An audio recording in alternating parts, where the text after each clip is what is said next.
হয়েছেটা কি? এইটা আবার কি গিফট? কার জন্য?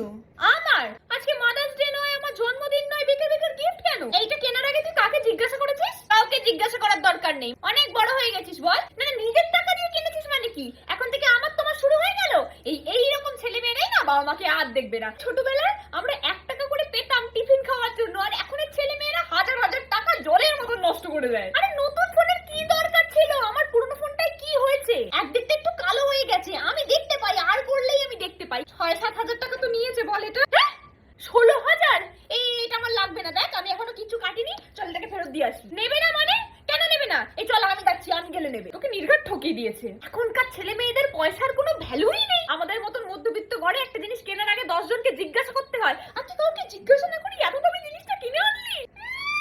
বড় হয়ে গেছে, এখন নিজের বিছানায় গোছাতে পারে না, জামা কাপড়ই কাচতে পারে না, ও নাকি বড় হয়ে গেছে। শুদ্ধ পয়সা নষ্ট।